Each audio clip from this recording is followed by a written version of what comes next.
Ainsley here from Small Fry Creations. This week I'm going to show you how you can make a side table shaped like a hexagon with some really cool resin art on top. Let me show you how I did it.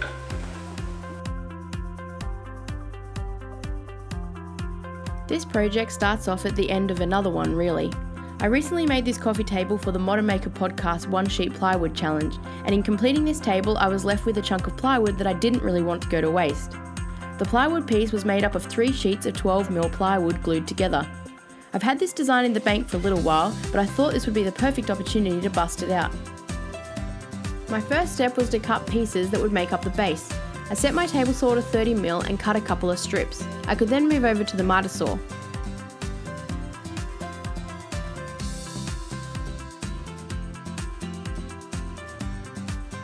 As the base is a hexagon, I set my miter saw to 30 degrees so I could cut the strips to length.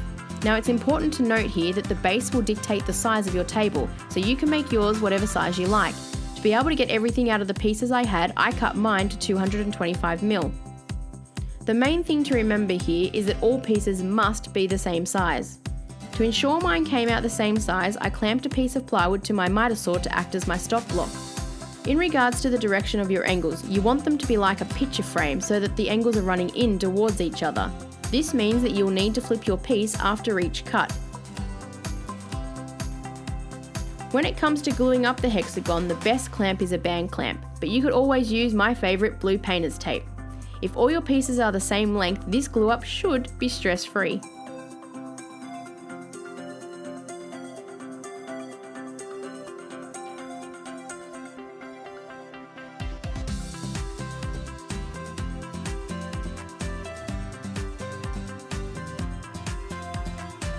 While my base was drying, I headed back to the table saw and set my fence to 20mm. I could cut 6 strips which would make up the sides of the table. I cut these to a height of 450mm.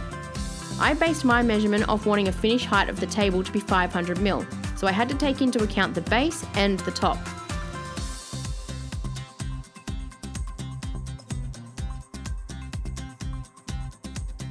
It was then time to take the base out of clamps and start working on the top.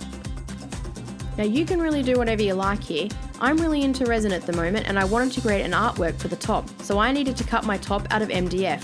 I took a piece of 16mm MDF and traced the base onto it. Using my jigsaw I cut the hexagon out, making sure to cut close to the line but not on it. It was then time to bust out my router and insert a 1/2 inch template bit.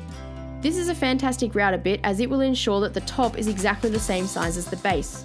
I clamped the MDF to the top of the base and I set the depth of my router so that the bearing would be running along the base piece. Doing this will cut the MDF to the exact same size as the base. I made my way around until I had 2 matching pieces.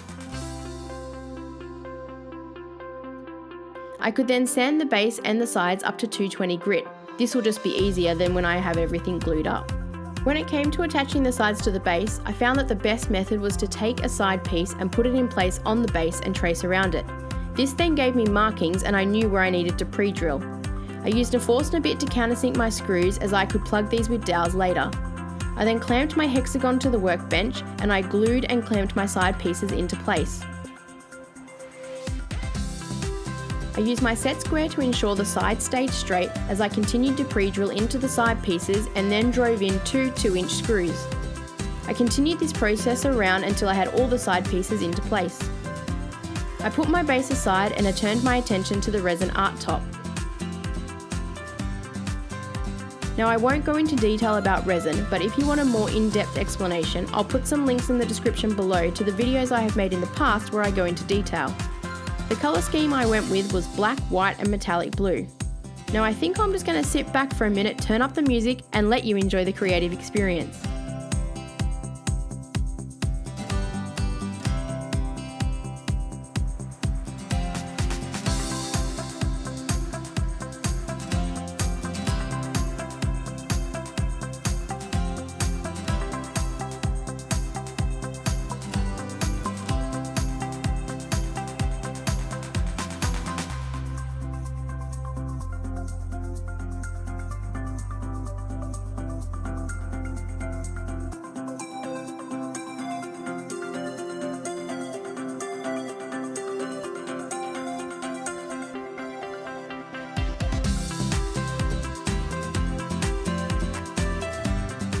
While the resin cured and hardened for 7 days, I finished the base with Cabot's clear satin. I applied a couple of coats with light sanding in between. 7 days later, I could come back and glue the top into place. To protect the top while I was clamping it down, I put a towel under each of the clamps.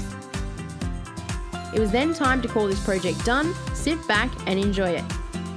I hope you've enjoyed this video, and if you have, help me out by hitting those subscribe and like buttons down below. If you have any questions, hit me up in the comments, and I'll see you next week.